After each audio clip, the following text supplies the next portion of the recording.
There's something to be said about games people want to hate. Sometimes it can be fun to hate something, to point and laugh at, even chastise the flavor of the week. Gotham Knights, Suicide Squad, the latest Call of Duties, those are games people wanted to see fail. Does it make those games secretly good? No, but it does beg the question, how do we get there? How does a game with a budget of $100 million have this much hatred and disdain from players who have yet to play the game? The answer is marketing, but if it were that shallow, then the game would have garnered a cult following and word of mouth would hail the game's true qualities far higher than articles lambasting a trailer. So why didn't that happen with Forspoken? Well, I think we can find the answer by looking at the game's pre-release marketing, the game itself, and analyzing the reception to the game and its DLC to see how Square Enix ended up with a $100 million flop on their hands. Because if after 1 year Forspoken could give us anything, it would be a lesson. And who knows, maybe there's some fun to be had in the game itself along the way. While I believe it is true Forspoken was a game people already wanted to see fail, I wasn't one of those people. And I'm approaching this game as I do basically every other game I cover, which is an attempt to meet it halfway. Find the good qualities, because no matter the game, even if it's not for me, I want to see games succeed. Especially games like Forspoken, an original interesting IP with gameplay that looks like this, sign me up. You gotta remember, I'm an Infamous fan, which means as far as new Infamous media goes, I've starved to death a decade ago. So if you show me gameplay that even half resembles one of my favorite franchises, you're gonna get tweets like this.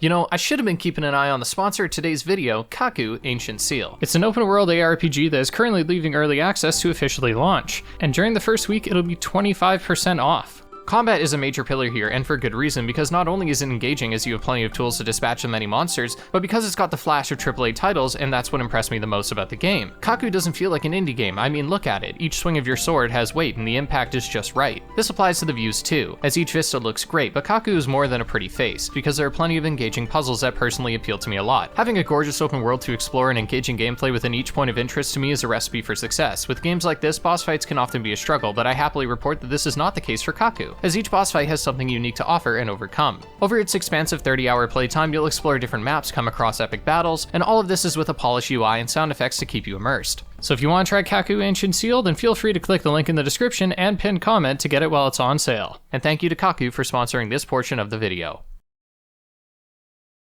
Needless to say, the release of Forspoken left me devastated. In fact, the release was so bad, I didn't even buy the game, because unfortunately, I've been here before. Every time I'm hyped for a game, it ends up being shitty or surrounded with enough controversy to kill any hype I had. Jedi Survivor, Gotham Knights, hell, I even held out hope for Avengers and Suicide Squad. So now, with Forspoken, another victim of what I believe to be poor marketing and front-loaded issues, I think looking back on its small victories and many failings after a whole year could show us not just why people hated the game, but in some ways, how the game wanted us to hate it. Forspoken stars Frey, a 21-year-old homeless woman in New York who just can't seem to catch a break. But things change on her birthday when she finds a mysterious cuff that transports her to another world. Within this world, we find that the vambrace she picked up is now fused to her body and has a mind of its own, talking to Frey and allowing her to cast different spells. Her goal is to find a way back home and survive the beasts and corruption that lie within this new world known as Athia. If you have any interest in playing Forspoken, then congratulations, you're one of a kind, and be warned, because there will be spoilers ahead. This is Forspoken, 1 year later.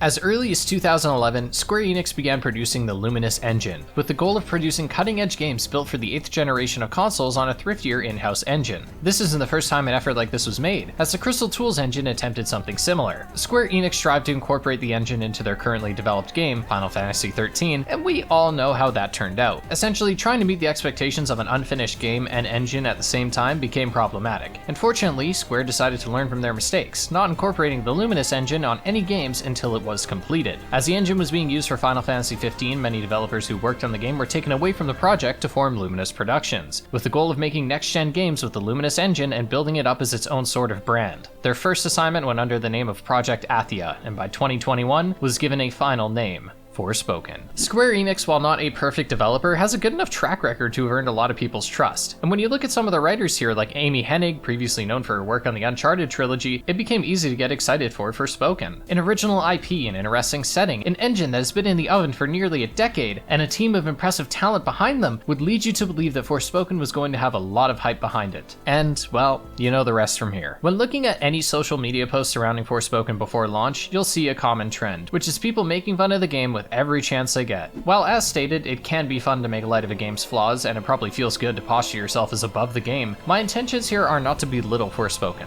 I want to exhibit the issues and critique them constructively, properly communicating what I believe to be flaws, not relentlessly criticize the game for committing vague crimes like being cringe or boring. Further, there is some good here, and I want to pay that the same amount of attention. Unfortunately, that was not everyone's objective. When the first trailer dropped for Forspoken, many saw it as a promising title. A new IP from Square Enix had interesting gameplay and a decent story, but there was a slight problem. The dialogue during the trailer wasn't the best, and while it wasn't enough to bother me, it was enough to bother some others. But then, the infamous line was shown.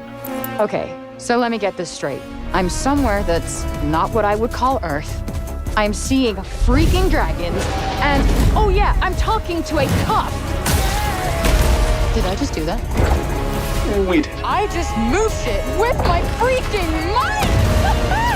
Yeah, okay, that is something I do now. This one clip single-handedly killed Forspoken. Once this clip started circulating and it eclipsed anything the millions of dollars in marketing could accomplish, Forspoken had failed. Is it fair? No. And I've seen this with many games where one bad line of dialogue gets taken out of context, posted online, and then the game is needlessly shitted on by the entire internet as if one line is representative of the entire game. Please go play Viewfinder, it's very good, but it doesn't matter, because people had made up their minds about Forspoken.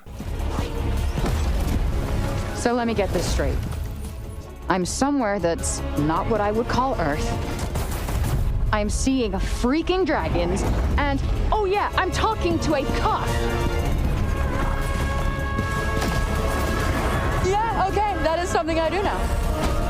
Something that many figures, whether YouTubers, game developers, or even politicians have had to grapple with over the last decade is just how quickly information travels on the internet, and how difficult it is to regulate it. In many ways, this is good, but a downside is that if you make a bad impression on the internet, it takes years for it to go away, and that's if it ever will. Another issue with the abundance of information is that people get lazy. When's the last time you actually looked into a piece of information you saw online, or fact-checked a headline? Or did you just take a headline or what others were saying at face value? Don't worry, this is a safe space, I've done it too. And hell, it's happened to me too. You guys know that I'm usually quite positive in videos, and half of those videos are me talking about why I love Assassin's Creed. In fact, there have only been 2, maybe 3 Assassin's Creed games where I wasn't positive in the video. I'm in a bunch of Discord servers under a different name, and sometimes people bring up my videos. Morbid curiosity strikes, and I find out that some people don't like me there because according to them, I just make hater videos. The point is, you can't always control how the internet is gonna perceive you, and that's why I felt empathetic towards Forspoken. Was the trailer bad? Absolutely, but it wasn't entirely fair to write off the product because it still had the potential to deliver a great experience. If Square Enix was wise, they would continue marketing the game on its greatest qualities, and thankfully, they almost did. It's actually quite funny because during the story trailer, Frey spoke a lot and people hated it, but in every trailer afterwards, Frey barely speaks at all. This was smart, not only because it showed that Square was listening, but it allowed Forspoken to try again and put its best foot forward. But even then, it wasn't right. Beginning a 10-minute gameplay showcase by showing Sepal, a boring city, and having Frey talking to boring characters doesn't do much to mitigate the idea that this game was going to suck, especially when the cutscenes for these side quests aren't very good. The gameplay they showcased looked really good, and we can see from the comments that people were beginning to be swayed. But, speaking from my own experience, the game was still a laughingstock. It seemed to me that no matter what Square did, this game was going to fail, all because of a bad trailer. But I believe the bad press from marketing was nothing compared to what the game would face once it had finally released. I did not just do that. Oh, I saw this clip on Twitter. I just moved yucky. shit with my mind. Our connection has somehow awoken some abilities. I just moved shit with my mind. I just keep hearing I. I just moved shit with my freaking mind! Yeah, okay, that is something I do now. I do magic, talk to sentient cups, kill jacked up beasts. You know what? I'll probably fly next No, to you just didn't want to Oh, that's too far. Good to know there's a line. If you could just master these new abilities, with my help, of course. Did you not just see me? Can everyone go? Harley Beast? Oh my god. What a spectacular failure! 4 out of 10. Its parkour system is also satisfying enough despite the scenery you're running through being about as picturesque as a bowl of rocks with an Instagram filter slapped on it. But you can't patch that writing, you can't patch those awe-inspiringly bad cutscenes, and you can't patch that they didn't really design the levels intelligently enough to make use of the mechanics, or that the control scheme doesn't really support the actual mechanics in game. I hate this character. Is that a motherfucking dragon? Oh. Oh my god.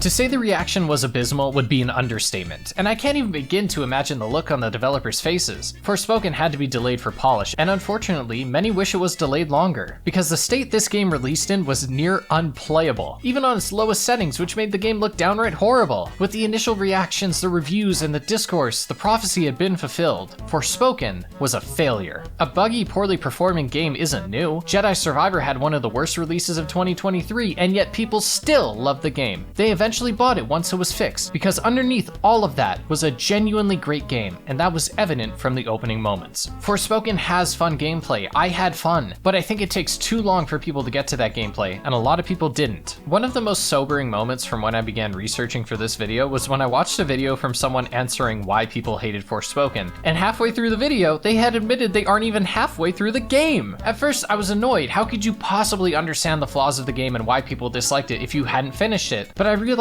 you can do that because nobody else finished the game either, and I don't blame them. Many of the compilations of people reacting to the game are all showcasing clips in the opening hours, and conveniently, many streamers never got much farther than that. And again, I can't blame them. While this isn't said in defense of the game, Forspoken's worst moments are in its opening, and any qualities that are present throughout the game are at their worst or most dense during the opening too. It reminded me a lot of Gotham Knights. When looking at why Gotham Knights failed, I noticed that a lot of the issues plaguing the game were during its first hours, but before even all of that, you had to run the game. And oh boy, was that a bitch and a half. The same is true for Forspoken. Upon its release, I didn't have a good enough computer to run the game. While it's true that the game has seen patches that make it a bit more stable, it's still not great, because there should be no way that a now $3,000 computer cannot run a game like this on medium settings, 1080p, at a consistent 60, let alone 30 FPS, especially when many of the textures look like this. This too isn't even factoring in the game having de novo for a year, meaning the performance was even worse. Needless to say, I'm glad I waited for a sale to buy this game, because had I bought it day one and seen performance like this, I would have been upset. Also, little nitpick here, but the benchmark for this game does not actually prepare you for gameplay, because while yes, rendering this shitty version of New York works, most of the gameplay will have particle effects all over the place, which isn't shown in the benchmark, leading players to thinking the game will run better than it actually does. When my first experience with a game is tinkering for an hour just to get it to barely work, I'm not exactly expecting a game of the year. And yes, I know console guys, you get to launch the game without any troubleshooting and your console is the best in the world. Now get to bed! You have a big day at kindergarten tomorrow. If you're thinking of getting the game and don't have a 4080 Ti, just go for the PS5 version, because even on my 3070 Ti on the lowest settings and with all the troubleshooting in the world, there were some endgame challenges that ran so poorly I could not complete them all. Once you're finally in the game, you are greeted with the awkward cutscenes, and while this isn't enough to downright ruin a game, we have to keep in mind most of the opening is this. Throughout every major story beat, there are these awkward cuts, and to give an example, let's look at an early game clip. When in the courthouse, we are shown a gameplay angle, which blurs the line between gameplay and cutscene. A gameplay angle, a term I guess I'm coining now because I don't know the smarter term for it, is when a game within a cutscene positions itself just over the shoulder of the main character, an angle typically seen in gameplay. This is done not only to make the transitions visually seamless, but it subconsciously prepares players to get back into the gameplay. Using this angle in cutscenes can be done effectively. Minor spoilers for Insomniac's Spider-Man 2, but when first encountering Venom, the game positions the camera in a gameplay angle, making us think that a fight against Venom is going to begin, but we are then faked out by Norman stepping in.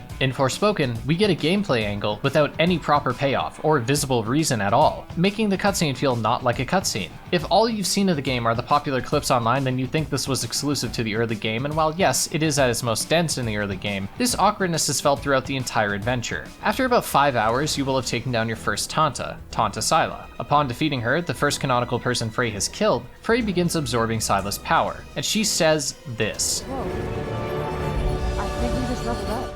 Wow, that is a fucking weird thing to say. But wait, there's more! After this, we get a fade to black, and then another fade to Frey sitting atop the castle that in the previous cutscene seemed decimated, and is now unloading about how she feels. I don't mean to pick apart this scene, but the way it is right now feels disjointed and awkward, which I know is a vague word, so let's fully unpack what I mean by that. First off, axe the leveled up line, just get rid of it. There are plenty of ways for Frey to express a feeling of added strength. Have her say, I don't know, but I feel stronger, or even, I feel different, like I can do more now. Better Better yet, to foreshadow the twist in Act 3, have Cuff explain the power boost and make some ominous comments about it. When we reference things like leveling up, especially within a video game in dialogue, it implies a kind of irony that personally doesn't sit right with me. It's like when in a movie the villain says, "This ain't the movies." It causes a reflex rebuttal of, well, yeah, it is. Secondly, let's not fade to a different scene. The way it's structured now, we fade to black, are told we have new powers, which the game already told us, and then we're shown that a new chapter has started. The reason this is a poor choice is because it implies that the subject matter is finished, when that is not the case. The very next scene shows Frey contemplating what she's just done. Cuff asks why she's being so quiet, but for the viewer, it's only been a few seconds since Frey has said anything. In-game, it had likely been a few hours, judging from the first clip being dark and the next being illuminated by the sun, and that change further makes the scene feel disjointed. A fix to this would be Frey saying she feels stronger and then immediately staring at the body of the fallen Tanta. Cuff could then ask why she hasn't said anything, and then the dialogue between the two can carry on as it did originally. Then, after their conversation is finished, we can fade to black, explain the new powers and chapter, and then fade into Frey being atop the tower. You might see these issues are nitpicks, and I would be inclined to agree with you if we only saw these problems in a vacuum. A few odd camera angles or some strange lines aren't a big deal, but when a bunch of the nitpicks come together, we undoubtedly get a shitty cutscene. Another nitpick someone can muster is that the voice acting is bad, or perhaps a more accurate criticism would be that the voice direction is bad. I say direction because Ella Balinska actually does a good job on most of the lines, but the tone is what prevents the lines from sticking the landing. Her many quips are delivered with this Redditor-esque sincerity that made me wish for a more grounded, self-aware delivery. An early example is again within the courthouse, where we examine a few documents as a means of exposition. Frey, when looking at the origins of her birth, says this: Nothing like a trip down memory lane. If this was delivered in a more somber, avoiding manner, it would sit better because Frey is showing restraint and self-awareness by not blurting out her lines like a 5-year-old in their first play. It's the reason Nathan Drake can get away with his many quips, because Nolan North delivers those lines with enough self-awareness to make his awkwardness less genuine and more a symptom of flying out of a plane and being stranded in the desert. I also say it's a voice direction issue because there are some lines here that are delivered well, like this. You have a gift that no one else possesses. It's your duty to use it. The people need your help. Not my problem. Look, I'm gonna take the Palo resin back to Sepal, save Break Bob, and get the fuck back to New York. Done and done. You know, countless people will suffer and die because of Prague, don't you? Are you really going to abandon them at their most vulnerable? Yes, I see. Like mother, like daughter. Fuck you. That's True. In fact, most of the dialogue is delivered well. It's just not always written very well. To call the previous qualms nitpicks would be accurate, but to call the poor writing a nitpick would be far less so. Not just because some of the lines are distractingly poor, but because Frey and Cuff barely have enough time to take a breath between their endless yapping. If I could think of one way to describe the writing, the best I could give is that it sounds like what people from outside the West think Western games sound like. As if it's a parody of Western video games, with a constant stream of dialogue that means nothing. And it's not just the characters either. About halfway through the game, you're forced to talk to a bunch of townspeople during a party, and they spout genuine nonsense. I need to stress, this is not optional. The game is saying that this is so valuable that you must talk to these people, and half of the things that they say are not even in reference to you. That looks so fun! I want to dance too! Admittedly, the dialogue from most characters is actually written and performed adequately, but then we get to Frey herself. You've all seen the clip, Yeah, I just bleached it up with my mind. and you know what? I can fortunately say that that is the worst of it. This goes for most of the issues with the game, which is that the biggest problems are in the first 4 hours. Despite this, Frey is written to be an unlikable character for far too long. The opening portrays Frey as being someone who is a victim of the system, forced to commit crimes in order to survive, and hey, she even gives the lady her phone back to show that despite her rough exterior, she has a good heart. She also awkwardly stands staring at the lady as if she's waiting for a tip, but hey, let's just keep moving here. When she gets sucked into Athia, she reasonably wants to go home, but the expectation is that Frey will eventually warm up to the world, the people there, and will want to, alongside finding a way to return home, help the people of Athia find peace in their land. Instead, Frey is cemented in the position that she does not give two shits about Athia and is only doing what she must so that she can go back to the world that does not care about her, that does not want her to succeed, and where she does not have superpowers. Cuff and other characters question this too. They ask what is so special about her homeworld, and she never has an adequate response. In fairness, Frey is not treated well by the people of Athia upon first arrival, but once they've accepted her, given her a place to sleep, food to eat, and have by all accounts been very good to her, it makes little sense for her to not care about them. I understand that some of this is left up to interpretation. Maybe Frey just doesn't want to admit that she cares. Maybe she doesn't care because she feels that they will just betray her. And if that be the case, it doesn't matter. Because when a player has to sit through so much shitty dialogue, janky storytelling, piss poor performance, and by that point basic gameplay mixed between a million walking segments, it's safe to assume that players may not be properly primed for a good faith interpretation. On the bright side, even if Frey doesn't care for Athia, I did. The world here, while never being as stunning as other AAA releases, was at least intriguing. Learning about the Tantas and what happened to Athia was interesting. I found it a shame that Forspoken, assuming people won't read the many letters and scriptures you pick up, will have Frey explain exactly what the player just read, adding some redundancy. Looks like this was one of their last lines of defense. But regardless, there is a world here, and characters within said world that I wanted to explore and learn more about. And while it is true the Forspoken can be a barren, dull game at times, it's hard to say it ever felt uninspired. The concept alone is one that has great potential, and seeing how Frey was going to get out of Athia, what was going to happen to the people there, and what kind of person she would turn into, was enough to make me want to finish the game once I began picking up. Whenever a game is set during an apocalypse or a world on the brink of death, there's a problem that developers can run into, which is how do we make a world dead, or close to it, and yet make it feel alive for the player. Elden Ring immediately comes to mind because despite the game's many locations being barely inhabited by humans, and despite the world being on the brink of destruction, it never feels dull. The Erd Tree hangs over every skyline, a golden symbol of life and prosperity. Every location has a story that separates it from the rest. There are people who live there, and the ghosts of those people might still roam. Forspoken's world looks barren and abandoned, and at times, it feels like it too. That's a strength in the sense that the world feels the way it should, but it's a weakness in that the player might be bored exploring a location where it seems the most significant events have already passed, and all that's left are just a few journal entries about it. What's worse is that the most boring locations are the ones you'll visit first and most often. Sepal is a town that is separated starkly between upper and lower class. The lower class live in dirty, unfinished homes. The upper class live in a town without color. And while I get that there may be a theme to this, white being a symbol of purity and all, it also makes this town boring. When we venture outwards and see the surrounding grass, it's patchy and unhealthy, leading to a color palette of faded greens and muddy browns, with the most interesting view being the fog that envelops the plateau, making it seem as though it's in the clouds. Once venturing into said fog, you'll come across biomes and other kingdoms that are much more interesting than your own. And you want to know how long it took me to get to that point? The point where I saw a location that genuinely looked interesting? 3 hours. Again, I can understand why some didn't finish the game, let alone make it past its opening. What makes Sepal most frustrating is that nothing interesting happens within it. The one exception is the final battle, but we will get to that later. Otherwise, lots of the optional dialogue feels bland and never adds much to the world, which is disappointing because even if Athia is a weakness in Forspoken, it is also at times its greatest strength. I want to separate the world of Forspoken between the way it's presented and the actual gameplay within it, because those two sides are often at odds. On one end, the content within the different realms can be repetitive, boring, and at times underwhelming, but the architecture and the structure of some of the realms were so downright wondrous that it brought me back to when I was a kid, exploring just for the sake of exploring, and being rewarded not with experience or cosmetics, but with simply seeing what's over that horizon. Once again, Forspoken begins on its worst note. Junoon Castle is very interesting, but much like your mother, its beauty lies at its backside. The front of Junoon is grand, sure, but we explore it initially in a linear path, leading us to Sepal. It's not until the endgame that we can truly explore what the rest of Junoon has to offer. Behind Junoon Castle is a sprawling sea and a sharp drop off a cliff. Once you're capable of making it to the bottom, there's a whole new region to explore. And what I loved about this area is that it was grand, wondrous, and it just kept going. I'd think I'd seen it all, but before I left, I'd see the beginnings of a path, and it would sprawl out to a new area, one where I had to engage with platforming skills I spent the whole game perfecting and ending in a battle against a wyvern. And a vista so beautiful that I immediately decided I'd stay up for just 1 more hour. And that itself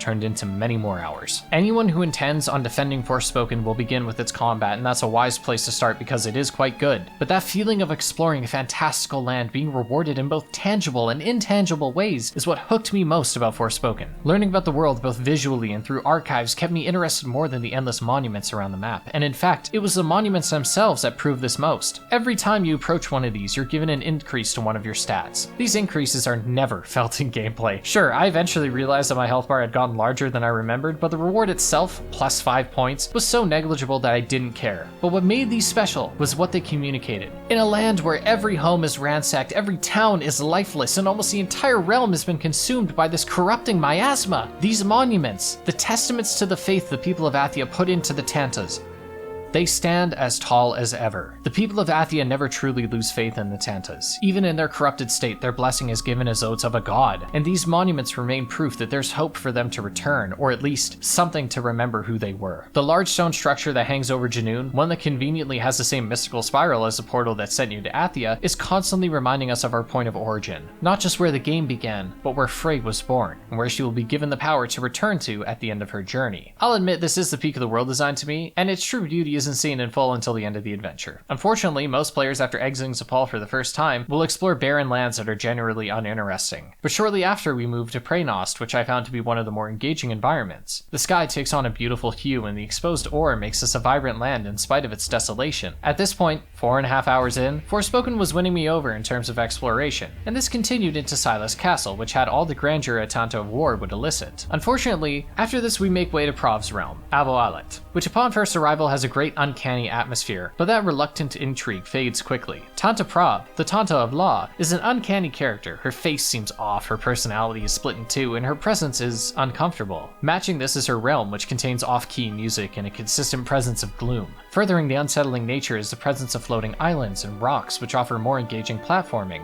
Once Prav is dispatched, which happens quickly, the land's secrets are laid bare, and thus it loses that mystery, and yet the music continues. I would have liked to have seen a reasonable change in the world once the Tantas are defeated. There are plot implications for defeating them, but it would have been nice to have had the music change to reflect the changed land now. Perhaps the music could keep the same melody, but take on a brighter tone or something. Our final frontier is Vizoria, home of Tanta Olas, and its major theme is death. It makes sense that the land is desolate because Olas is able to create illusions and likely kept the realm under a spell that made it look better than it does when we arrive. I think as far as themes, this realm could have looked far more dead. The lore behind this region is that it was never maintained because its people were all living under Olas's illusion. Because of that, we have a perfect excuse to make a wasteland that explores the implications of such illusions. Maybe there's overgrown plants and wildlife because the people never had to see it, leading to a landscape of dense forests and tall bushes. Perhaps gameplay-wise it could impact the combat, but what we have instead is yet another expanse of grassy hills. A problem many of these locations have is that exploring them is not as open as a game would have you think. The back end of Junoon is locked off until you finish the game by an invisible wall, and there are plenty of plateaus in the world only accessible by one small path, surrounded by invisible walls, meaning creative use of your platforming abilities isn't rewarded. I can't imagine why they did this, and I certainly don't think it was for optimization. Frame rate issues aside, the game loaded very quickly, even when fast traveling across the map, and the performance issues never happened when entering new areas, it was almost only in combat. The reason this bothers me is that the best parts of exploring the open world is where Forspoken is at its strongest, but when my destination is often approached through a funnel, I don't feel like I'm organically exploring a world, I'm being taken on a tour. Despite this, again, discovering Athia and its realms was a highlight, because each land to some extent reflected their respective Tanta.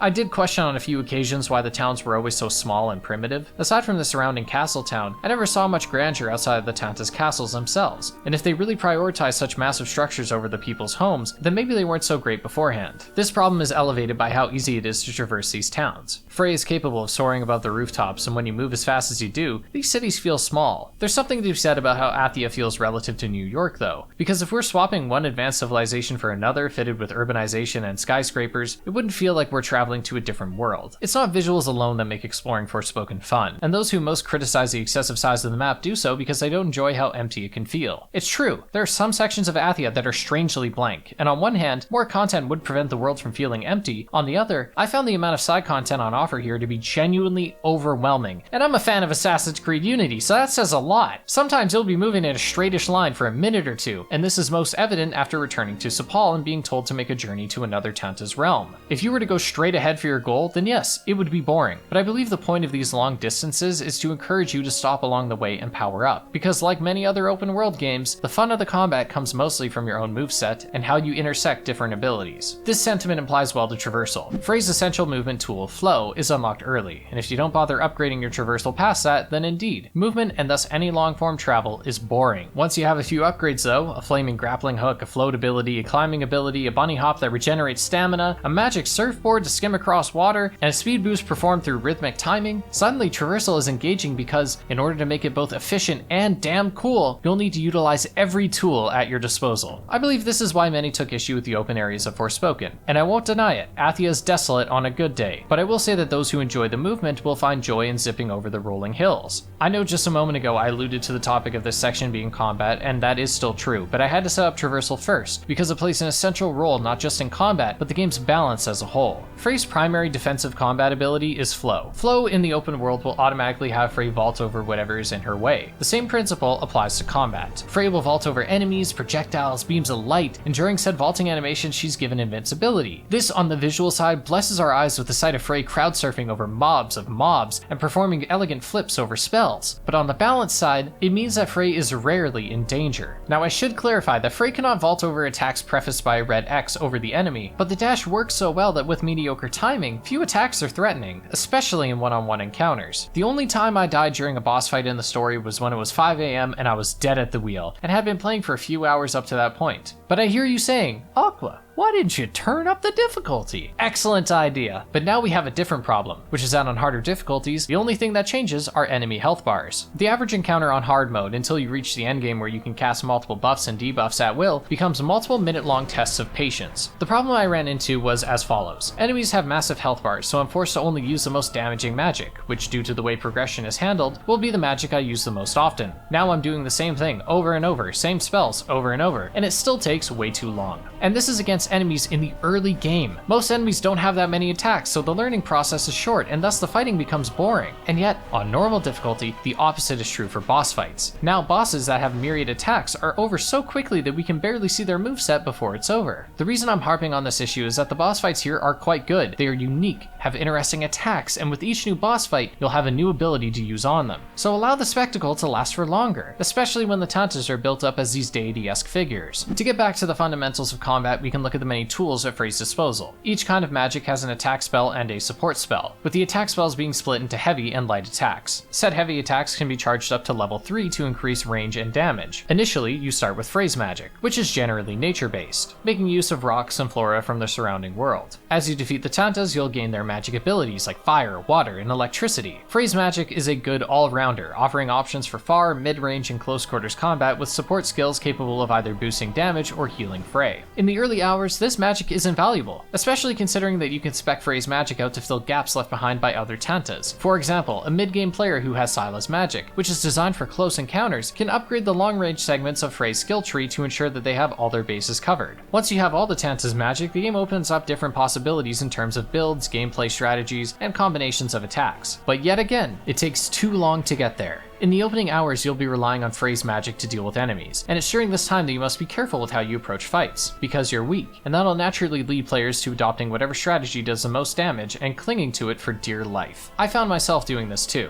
There's a handy mechanic Forspoken teaches you early on, and it essentially allows you to skip the wind-up time on a heavy attack if you do a 3-hit light combo, cast a support spell, or fire an attack while dodging. This is a smart way of encouraging players to not segregate their abilities, compartmentalizing traversal, support, and attack spells into separate corners of their mind. Unfortunately, some players, myself included, won't get the intended message, which is to mix and match your abilities, and instead see this as an invitation to do 3 light attacks and then a heavy attack over and over. This was a criticism I saw of the game a lot online, that combat is a repetitive mess of using the same spell over and over again, and that is not what the combat is, but simply what it can be. What the combat can also be is a fast-paced, fluid flurry of the elements. I would assume many players didn't see it because the game takes many hours to get to that point, and to work back towards my point about balance, I felt the desire to change the difficulty back to hard once I unlocked all the magic sets because each support ability is on different cooldowns, and the more powers you have affects how many support spells you can cast back to back, on top of having more options in combat broadly. It might take many hours to get there, but Forspoken's endgame combat is a genuine amount of fun, and what I found most enticing was that by the end of the game, I didn't have enough mana to complete my skill trees, meaning that another playthrough was justified, investing this time in the abilities I first missed. Each magic set has options for long range, short range, crowd control, single target focus, and so seeing how different players use their different abilities was interesting. It's not often that combat has this much room for expression, and since the comparison has already been made to Infamous, let's actually go back to that for a second. In Infamous Second Son, the greatest criticism with the gameplay was that the 3 powers felt a little too samey, and as though they didn't properly expand past the basic moveset. These issues are not present here. In fact, imagine Second Son except you could swap power sets whenever you wanted on the fly, and there were even attacks that would automatically transition you to those different sets. Sounds pretty good, right? Forspoken is aware of this strength too, as there are many mechanics that encourage a diverse playstyle. As mentioned, you're rewarded for casting support spells and using the flow ability by being able to skip the heavy attack windup, but further, in order to upgrade many of your abilities, you'll need to complete basic challenges with them, which means you'll often be using a combination of spells. There are also enemies that are weak to a specific element, and it's common to have an encounter where some enemies are weak to earth, others to fire, and so on, leading to a battle where if you want to be efficient, efficient, you'll be swapping powers often, and an added reward is that it looks great too. But we can't talk about powers being a spectacle without talking about the ultimate abilities that charge over time. These do insane damage, but more importantly to me, it's a moment for the game to go completely balls to the wall. Each stage of these see the attack growing larger, the damage getting greater, and Frey striking increasingly bombastic poses. It's by far my favorite part of combat because it's so satisfying to consume a battlefield in flames or rain lightning down on an arena. In fact, I like these so much that I geared my build towards them. Unlike the support spells, these ultimate abilities are shared between powers and regenerate slowly. Throughout Frey's adventures, you can collect different designs for her painted nails, different cloaks, and different necklaces, all with stats and buffs. I built out Frey to regenerate these ultimate abilities faster, and when they weren't charged, I was given a buff. This is yet another, albeit light, layer that creates more diversity between builds and playthroughs. Since any buff associated with one item can be applied to another, there was a greater chance for me to feel rewarded when picking these up because it meant there was both a cosmetic and practical incentive. I believe all of these mechanics, skills, and incentives come together in the many boss fights, which unfortunately always left me wanting more. Each Tanta has a specific test, which then culminated in their final fight. Tanta Silas, a deity that specializes in close combat, tests your positioning more than anything. The primary enemy you'll be facing leading up to her are shielded enemies which can only be defeated if struck from behind. So even before the fight starts, you're learning how to win. The skills don't translate perfectly. Silas never had a shield, but she hits so hard up close that she may as well be a brick wall. And managing our distance from the target is pertinent to success. Prov is a more straightforward fight that tests your perception, as alongside her attacks will be other enemies that can catch you off guard if you aren't constantly aware of their presence. Finally, Olas the Servant is a test of the mind for both Frey and the player. In Frey's case, Olas is constantly making Frey second guess herself and her surroundings,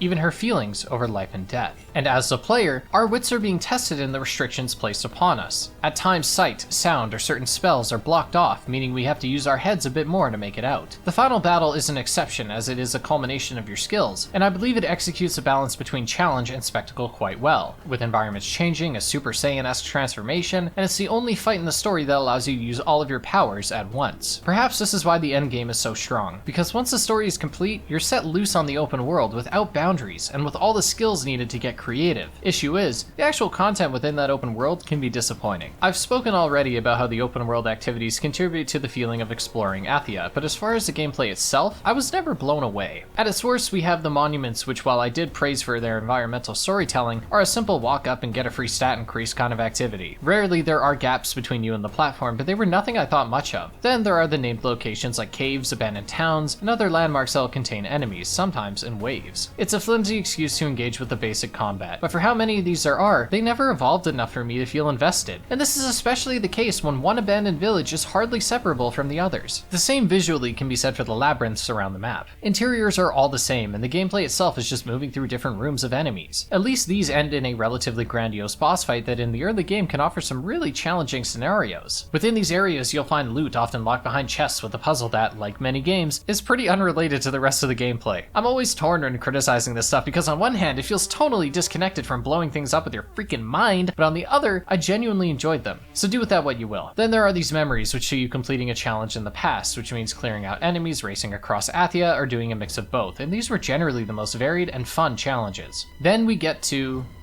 the break. Okay, let's start with what I can concede, which is that conceptually, the break is a great idea. These break storms roll around the map, and if you enter them, you'll be swarmed with large enemies, some of which are endgame level bosses, and your goal is to get the hell out as fast as possible, or if you're ballsy, fight the enemies until it passes. All the enemies in the break are significantly tougher, and due to the miasma, visibility is hindered. In practice, however, the break caused so much slowdown in the game, even on the lowest settings, that it made the game unplayable. Missions that took place in the break were either a massive pain or weren't playable at all, but it gets worse. Some landmarks have these break storms present as a way to spice up the gameplay, but the rolling storms operate with a mind of their own. As far as world building goes, it's a good way to show the player just how unsafe Athia is, and for gameplay, it means basic traversal and or combat is given some extra variety. The problem, and I'm not sure why they did this, is that nearly every side mission is locked during a break storm, so the player has to run away and wait for it to pass. So when clearing out the map, I'd be forced to go somewhere else for a bit, not just by by the fact that it causes my $3,000 fucking computer to turn into a George Foreman grill, but because it locks off content that would otherwise be more fun if we had the option to challenge it on a pseudo hard mode. There are some other side quests that equate to small distractions or diversions, and none of them stood out enough to mention it. But for the sake of giving an example to what I mean, we can talk about the photos. There are a handful of photos around the map that Frey can head to so that she can capture the scenery. It's short, satisfying because these views are insane, and while they may bloat the map and aren't strictly furthering any integral theme, are so small and harmless I don't feel strongly about them either way. This goes for most of the side interactions, but the issues form when they come together, because my god, are there an absurd number of things to do in this game to the point where completing it was a downright chore, regardless of how much I like the game. In fairness, because most of it was meaningless, I never felt like I was missing out when I opted to focus on the story instead of side questing. And if anything, because I was mostly diligent with completing activities as they became available, I was absolutely busted for the endgame. Of course, one of the endgame challenges I won't comment on is the nightmares, which are breakstorm bosses that are a solid challenge when the frame rate can handle it, which as mentioned, it can't. For the sake of being fair, I won't comment on these because I wasn't able to experience them properly, and for some, it crashed the game, so I often couldn't do it at all. Fortunately, there are some other endgame bosses that are built specifically for the players who are nearly maxed out, and they were good tests of endurance, positioning, and knowledge of the game mechanics. There isn't much to say about these because they're just done well. They're grandiose, make the post-game feel magical in the same way that post-game legendaries in a Pokemon game do, and I think they're great. As far as actual side quests go, they vary from boring to fine. A lot of them are flimsy excuses to engage with the combat except for those around Sepal, which make you drown in tedious busy work. What's most disappointing about these missions is how little they offer in the sense that, yeah, not only is helping a farm not very interesting and feels hollow given Frey's disdain for Athia during most of the game, but then to not even have a feeding animation and instead a text box saying, and I can't make this up, fed the sheep, feels comically cheap. Like really? That's the best you could do? It's especially baffling when it's put next to moments like this, which I consider to be downright gorgeous. The main story follows a better path in terms of what it sees you doing, consistently upping the stakes and making each mission more interesting than the last. In fairness, when the bar is this low, it's easy to, by comparison alone, create a masterpiece, but even 8 hours into the main questline, I was surprised at how fun the game was getting. In the last act of the game, this is especially the case, because the pacing picks right up the moment you arrive at Tantaprov's castle. Once Olas traps you in her constructed version of New York, I realized something. When in this illusion, the environments are very linear, and that must have helped the performance because to my shock, the game ran like butter. This was my favorite part of the game because it was an interesting location, an interesting story excuse to be in said location, and it ran perfectly. If the entire game ran this well, I genuinely think people would have been a bit kinder to this game, because it's not just about the frame rate. I play 30 FPS games all the time. What matters is the consistency. When Forspoken isn't consistent, it makes it harder to appreciate the good of the game. People call Forspoken a bad game all the time, and yet that statement feels inaccurate because the actual gameplay here is quite good. Traversal is engaging as much as it is flashy, and the way it intersects with the combat permits the gameplay a sense of synergy between its pillars. When movement and combat are this strong both on their own and together, and when the gameplay loop is fun even if the side content is a series of thinly veiled excuses to fight run-of-the-mill enemies, I'm comfortable calling that good. But the gameplay never really was the thing that brought Forspoken down. I'm not forgetting, actually I'm more so avoiding it. The story is what brings it down the most. Forspoken, if it proves anything, proves that a poor story, more specifically poor writing and an unlikable protagonist can outweigh any gameplay strengths to a lot of people. I have to admit that I'm one of those people who value gameplay far above story, and even then, I don't think Forspoken's story is that bad. But as I've said what feels like a million times by now, it just takes too damn long for it to get better.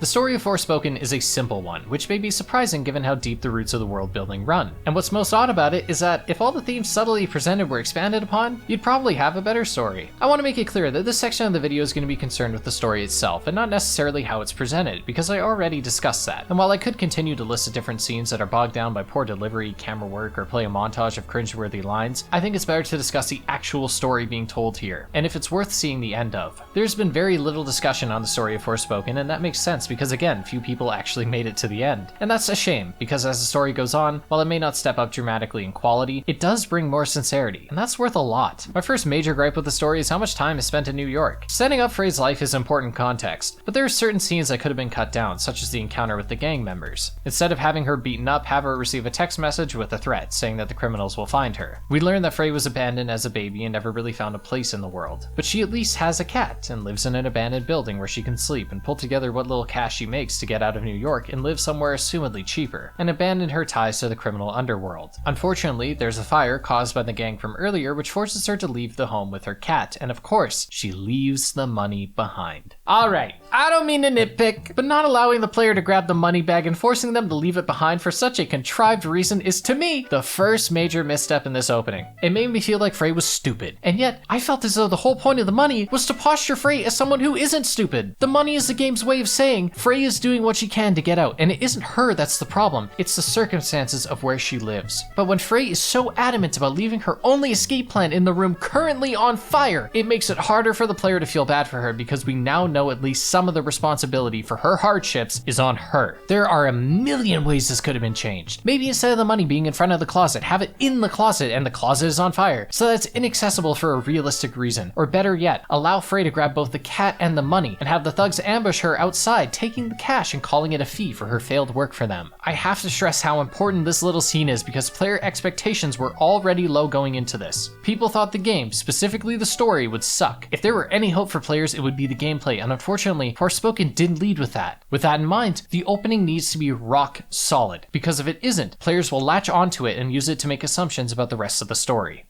How did that happen? Look for Homer, leave the money. Quickly. Just pick up the fuck. She's gonna say, I have to find Homer first. Gotta find Homer first. Oh my god. Homer. Throw it over your shoulder, dude. What a stupid bitch. In the time it took you to say that. This is fucking insane! For the sake of meeting the game halfway, I chose to look past it the best I could. And you know what? By the end of the opening, I felt genuinely sorry for Frey. Is she a bit of a douche? Yeah, but it was excused because as we saw, she had it tough and clearly wasn't having a very good day. But a problem occurs when Frey's living situation and position in society changes drastically, and yet she herself takes too long to adjust. After being back on the streets, Frey decides she needs to get Homer somewhere safe, and the only one she can turn to is the judge who had previously offered help. Frey is steadfast in not wanting any help and heads to the Holland Tunnel to celebrate her birthday when she sees in an abandoned building a glow. Upon investigating, she sees a vambrace, and once picking it up, she's transported to Athia, in a castle, and with the now sentient cuff stuck to her. The two decide to make their way to safety as a dragon circles their vicinity, learning along the way that Frey is immune to the break, that cuff is from Athia, and that yes, Frey can indeed do shit with her mind. After being ambushed by the dragon, Frey ends up in Sepal where the people refer to her as a demon and lock her up, despite her not doing anything wrong. Fortunately, she has one person on her side, which is Auden, who breaks her out of jail and allows Frey to explore Athia. Before she leaves, Frey runs into a young child that she shockingly forms a decent connection with, likely empathizing with her place in society.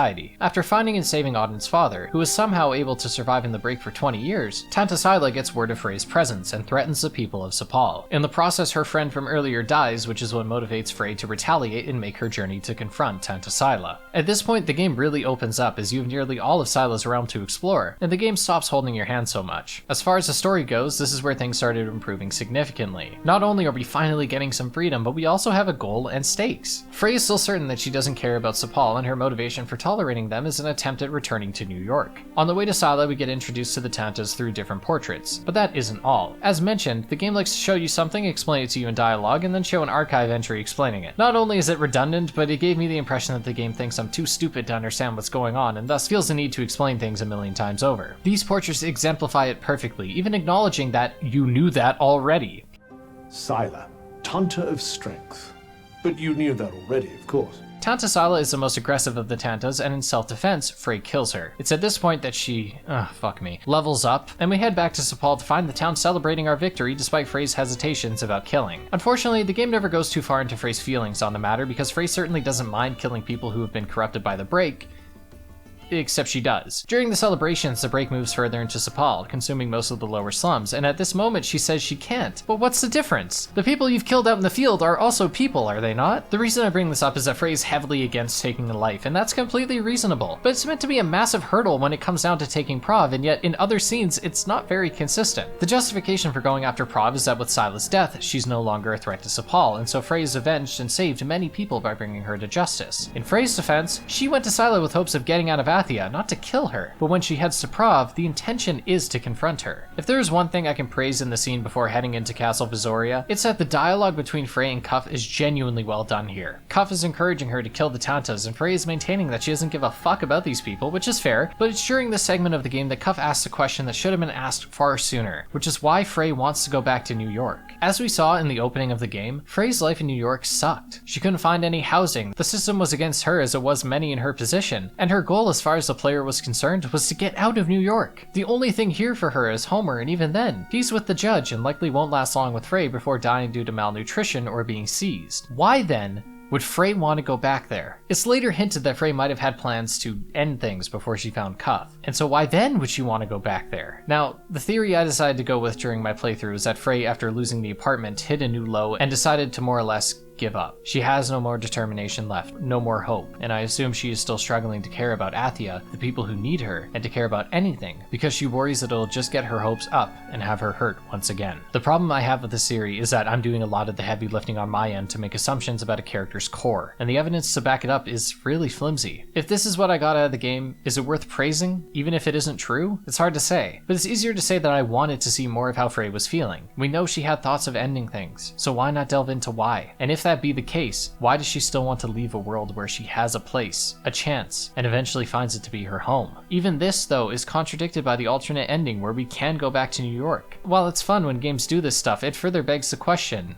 what changed? Why is she determined once she gets back to New York when before it seemed as though she considered ceasing her entire existence? What makes this theme worse is that it could have easily been used to further the plot. Many characters make the observation that despite Frey having the power to save Athia, and despite having people within Athia treating her well, she's still an absolute dick to everyone. When Frey is interrogated about this, she just keeps repeating the sentiment that this isn't her home, and any sensible player would ask, so what? My options are to either infer a kind of Stockholm Syndrome or reasonable emotional immaturity from a 21-year-old, or take the story at face value, which leads me to thinking Frey is a massive dick. But again, most players aren't reading this story with charitable eyes and wanting to see what they were going for, and so then we get the claims that the story is bad. And I'm not trying to say these claims are false, God no, but what I am trying to say is that while some of the hate this game's story gets may be due to people jumping on a bandwagon, the game also isn't doing itself any favors. Of course, the other issue with Frey is that she does not take things seriously until the second Tanta is killed. Even into her encounter with Prov, she's making quips in the face of death, and while many characters do this, notably other action heroes, the reason it works there is because they have experience, or at least implied experience. Nathan Drake gets away with joking about the very real deadly booby traps in front of him because this isn't the first tomb he's raiding, and the intimate familiarity makes these death traps lose their fear factor. All of this is to say that the story does eventually improve once Prov is defeated. Frey, after having killed another Tanta and after not being very happy about it, has some time to be convinced by Cuff to kill the last two, but Frey still doesn't want to get too involved because this isn't her land, and she doesn't want to risk her life for these people. But something that changes her mind is when Frey finds out through Prov that she is the daughter of Tanta Sinta, the Tanta of love. Frey initially doesn't believe this, but once she's convinced by the other characters confirming it, she decides to head to Sinta, despite Cuff's pleas for her to visit Olas first in hopes of powering up, as according to him, Sinta is the strongest of the Tantas. This conversation is cut short though when Olas ambushes Frey, trapping her in a fake dream version of New York, where her life is much better and her mom is even there. This illusion is broken by Cuff, and the two make their way out of the illusion, defeating Olas' servant and making way for her castle. Olas' illusion is yet another missed opportunity because it's the perfect moment for us to dive into Frey's psyche. If this moment dove more into what Frey was thinking, then her previous actions could genuinely be chalked up to her having a rough exterior as a defense mechanism. The most we get is an allusion to her thoughts of ending things, and while her mental state can definitely explain her past behavior, we need not only for it to be spelled out a bit more, but for it to actually result in a direct change. I need to make it clear, Frey does eventually make a change and becomes the hero Athia needs her to be, but it happens nearly on a dime, and we will get to that later because for now, we get to talk about the big twist of the story, which is discovered when we see Olas, who died. She exerted so much power that she died by the time we escaped the fake New York, and with her dead, we absorb her power into Cuff. Now, with all the van braces, Cuff has enough power to separate from Frey and into Susurrus, an ancient weapon previously used against Athia. At this point, the game dumps a lot of plot stuff on us, and so I'll do the same to you. Long story short, there was a distant civilization called the Redig who came to Athia and declared war, in the process creating a demon known as Susurrus that was more powerful than the Tantas could have imagined. They couldn't kill Susurrus, but they split him into 4 van braces that each of the Tantas held. But there was a catch, which is that Susurrus was able to gradually drive the Tantas mad, hence their current state in the world when we arrive. Tanta Sinta, while living her life oblivious to the influence of Susurrus, had taken a vacation to New York, where she met someone named Al. Al and Cinta ended up making their own magic, and that's how Frey was born. But it's not clear if Al was in Athia or if he stayed behind in New York. Once the Tantas realized what was happening, they decided to split it to not harm one another or allow Susurrus to regain control, and in Cinta's case, she slowly realized that although her love for Frey had made her the most powerful, she couldn't risk her. So she sent Frey to New York, but as she was doing so, the cuff jumped through the portal too. The implications of this scene are, and I'm sorry if I'm ruining it here, really fucking funny. We never see what Frey's dad looks like, and we don't know what happened to him. So the implication is that Cinta decided on a random weekend to go to fucking Coney Island and take a spin on the cyclone, got knocked up, and ended up with a super-powered baby.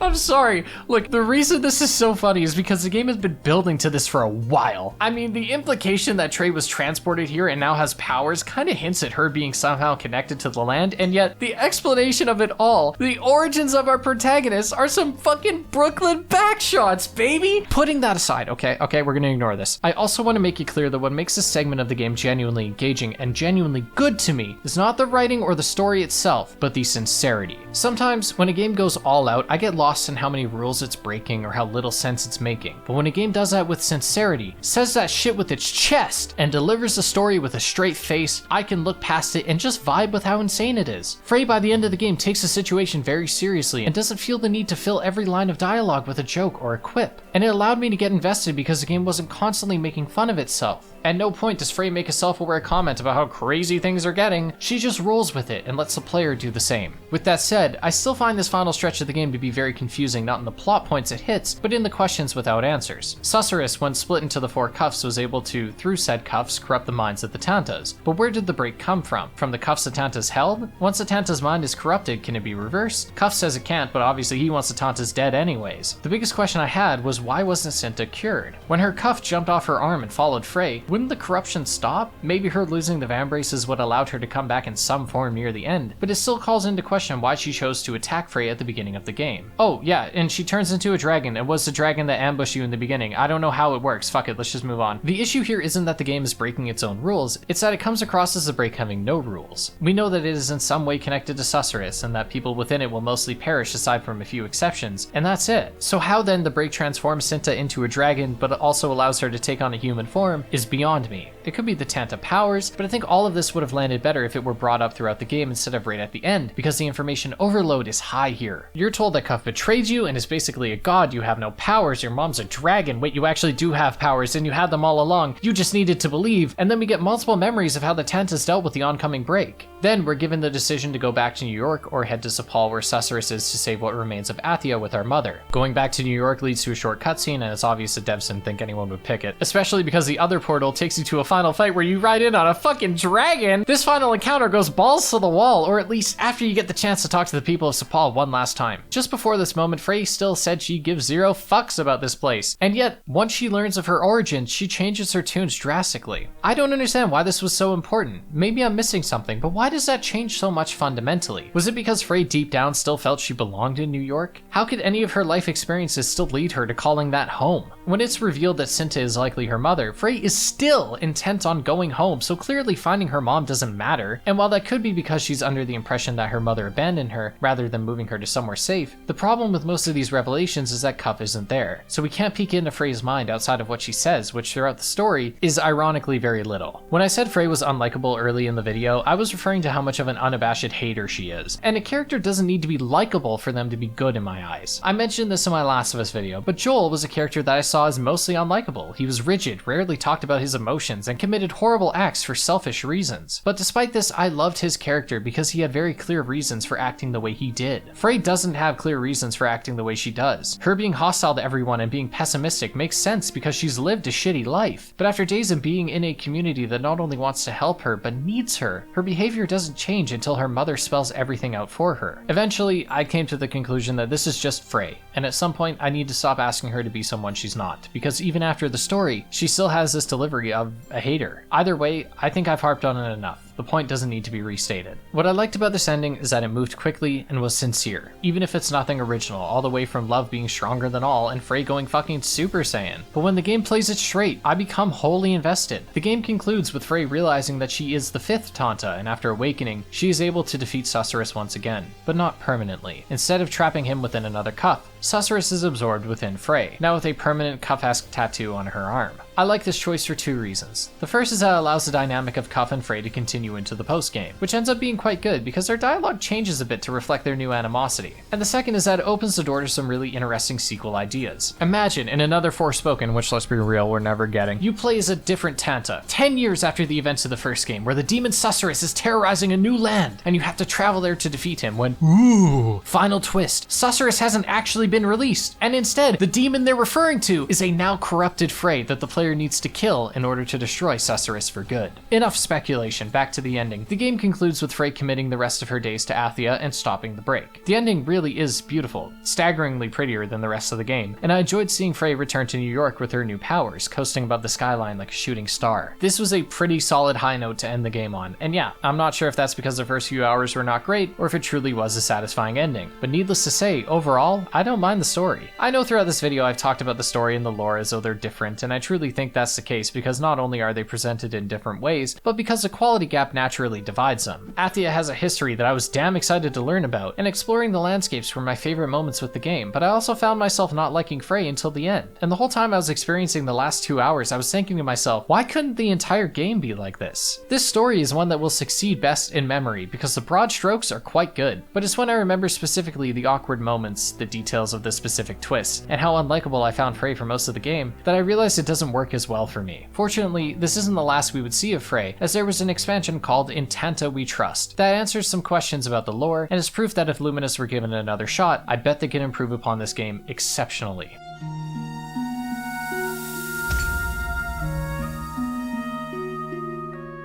In Tanta We Trust takes place in the past, but begins in the present. After the events of the main game, Frey is summoned to an altar where upon touching it, she is transported to the body of a woman during the Red Egg invasion named Thalia, as she is abducted by the invaders and has some kind of ritual performed on her, leading to her gaining some familiar powers. We quickly realize that while Frey has some basic powers, she is nowhere near enough to combat the soldiers around the new location, but it's not long before a now alive Tanta Cinta shows up to aid us. We work with Cinta to escape the Red Egg and are led by Cinta to different locations in order to stop a ritual called the Gloaming, which turns a human into a vessel that acts as a payload for an explosion that would wipe out all of Athia if they die before the ritual is complete. The Red Egg had done this a few times before, and each time Cinta had to destroy the vessel before it was too late. We have never found out what happens if the ritual is successful. As the DLC progresses, Frey gets to chat with her mother and learn more of her past, and Athia's past. Cinta in all her dialogue is the most enjoyable Tanta, but it's clear she is hiding something from us, and when she breaks the news to Frey that she has to die in order to stop the ritual, I found that it was done well, as it recontextualizes both how open Cinta has been, but also how odd she's been in terms of prioritizing Frey's safety above the safety of others, because if Cinta fails and Frey dies, all of Athia will be lost. The DLC ends with a final confrontation against the leader of the Red Egg where the two win, but not before the ritual is complete, and we finally find out what happens.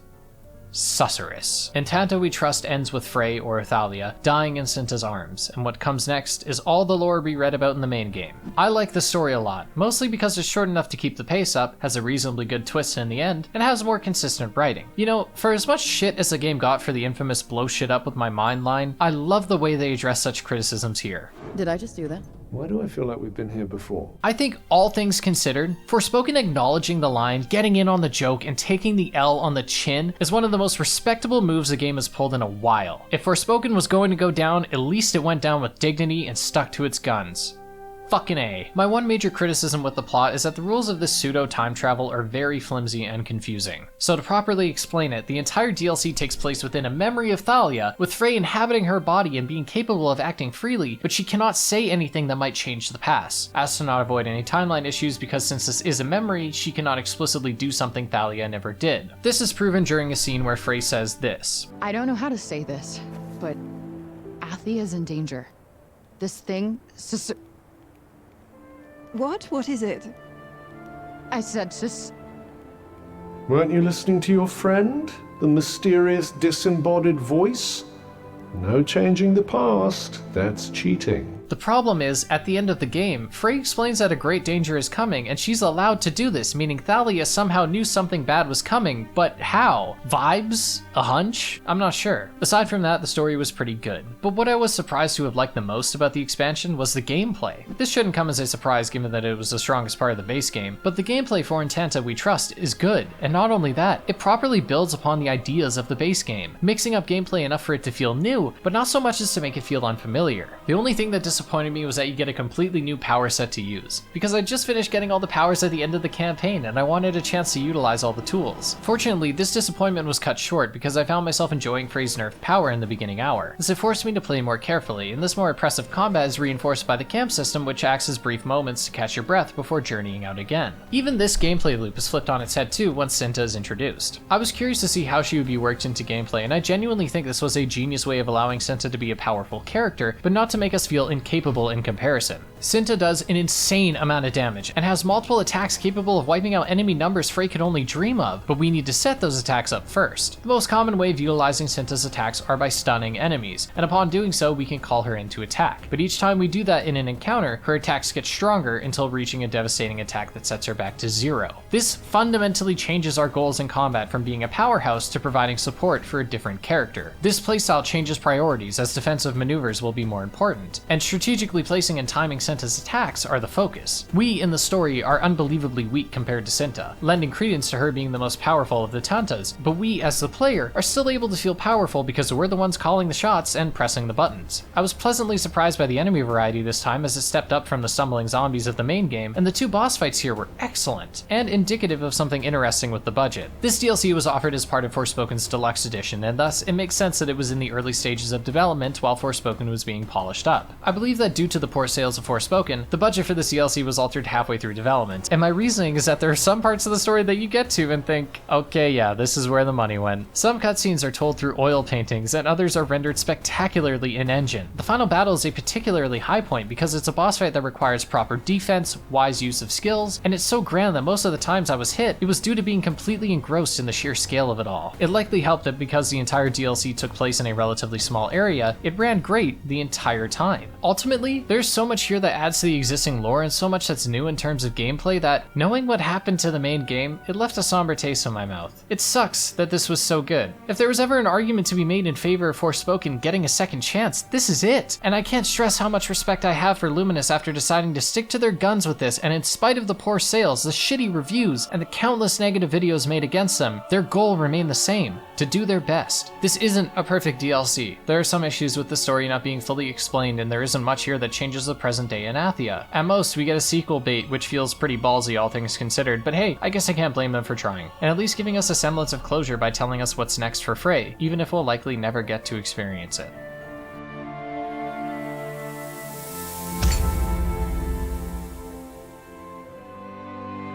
So I guess the question on everyone's mind is, did Forspoken deserve it? Did it deserve to have its reputation, reception, and legacy finalized before the game even launched? Did it deserve to become a laughingstock for an entire month, only being brought up to point and laugh at? Did it deserve to financially fail? I think the answer to all of those is no. But it's never that simple, is it? The thing with Forspoken is that I think it deserved to be given a fair chance. It deserved to do well enough to warrant a sequel where the devs could be given a chance to improve, and it deserved to be treated with a bit more respect. But the problem is that the gaming landscape simply doesn't allow for games like Forspoken to exist anymore. Ignoring the sheer instability of the gaming economy and how even a profitable, critically acclaimed game can result in layoffs, I think gamers as a species are changing. If there was one word to describe how gamers are these days, it would be divided. I believe this is caused by the tribalism of the internet and by how, with everyone becoming so engrossed in their side and immediately discounting people who don't think the way they do, we've lost nuance. Sensationalist headlines have been one of the only reliable ways to get engagement on the internet for a decade, and we're now seeing that sensationalization penetrating our judgments. Games like Forspoken that are honestly very middle-of-the-road games, ones that aren't great but certainly not bad, can't exist anymore. They're either a 10 out of 10 or 0 out of 10. No one wants to hear about games that are just fine, and further, no one wants to try the game for themselves because they are as expensive as ever in a time where so many many young people can barely afford to live, let alone do anything else. Most people no longer have the luxury of fact-checking, or forming their own opinion, meaning they have to cobble one together from a collage of crappy reviews, unfortunately my own included. Some games fall victim to this dichotomy, and Forspoken fell on the wrong side. You know, something else I've noted is that over time there's been a changing sentiment towards reviews, specifically critics. YouTube as a landscape feels as self-cannibalizing as ever, with creators accusing each other of heinous things or implying that big YouTubers are paid off by companies with no proof. So as a viewer and consumer, you're in a position where you don't know who to trust on this website, and you, very reasonably, don't feel like spending $90 on a shitty game just to find out it is indeed shitty. Is Forspoken a shitty game? By no means. But is it flawed? Yes, and heavily so. But that doesn't mean I didn't like it, and it certainly doesn't mean you can't enjoy it either. Forspoken had plenty of developmental problems. While most mouths are closed on the matter, there are rumors of just how much it changed since development, with a few people stating that in the years leading to release it had metamorphosed into a completely different product more than once. I'd love to point to one thing as a fatal flaw and make a clean accusation that this is what killed the game. My instinct is to say it was this line, as it started the snowball effect that led to the game's online reputation, but it's not so simple. As I've expressed across this video, there are flaws all over the place. Many minor, but there's enough of them to form major hurdles players need to overcome to enjoy what's here. But the real ending of Forspoken's story came just 2 months after the game's launch, where Luminous Productions was collapsed and reabsorbed back into Square Enix, and with it, our chances of Forspoken getting another entry were lost. I want to conclude this video by proactively responding to something I know people are bound to ask in the comments section, which is something along the lines of, why do you like this game? Why are your standards so low? And the simple answer is, I like games. I can look at a game and understand the flaws and strengths for the sake of analysis, and yeah, I'm never gonna look at Forspoken and say it's better than Elden Ring, but at the end of the day, I like them both because I like video games. If you put a game in front of me, even if it's bad, I'm most likely going to have fun because that's always the goal. If achieving that fun is done by imposing specific restrictions or by turning down the difficulty, if I enjoyed myself while playing the game, I'm happy. Forspoken has a lot of problems, but it met the bare minimum requirements of giving a sandbox that I was capable of having fun in. Does that make the game an underrated masterpiece? Not at all. But what I'm trying to say is that we don't need to always evaluate a game like critics. I think sometimes we as gamers can take things too seriously. When people didn't like Forspoken, they made sure to let everyone know and made sure that anyone who was still looking forward to it or enjoying it once it released knew that somebody else thought they had poor taste. I am not saying that we need to forego critical thought in the media we consume. I think it's a great thing. What I'm saying is that we need to also allow some people to just enjoy things in spite of if they're bad, disappointing, or whatever. Further, we should have room for more casual discussions on games. I mentioned Gotham Knights before, and that's a perfect example. I made an entire hour-long video going over why the game didn't work, and yet I still had fun with it. I actually replayed it for fun a few months ago and have more hours in Gotham Knights than I do Dying Light, a game I think is superior in every single way, and that's okay.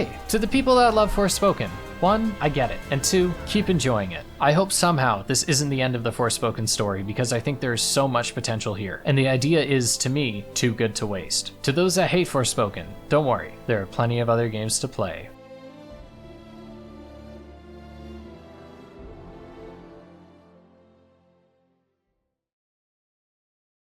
Hello everybody, thank you for watching the video. If you enjoyed it, you can of course subscribe, leave a like, share the video, do whatever you want. You can also help support the channel through Patreon or YouTube members. And if you do that, your name is going to be on screen, just like the people whose names are on screen right now. You'll also be able to get access to videos quite early, and you can follow my Twitter for more. I apologize for my lack of energy. I have a concussion right now, and so it's just like, anything that isn't bare minimum energy output makes my head hurt like a bitch, and so I just need to like chill out for a bit. Next video is going to probably be Spider-Man 2, so keep an eye out on that. And yeah, I hope everybody has an excellent day. Thank you for all of your support. I hope you liked the video, and if you did, good. Thanks. Have a good day, take care of yourselves, and I'll see you guys next time. Bye.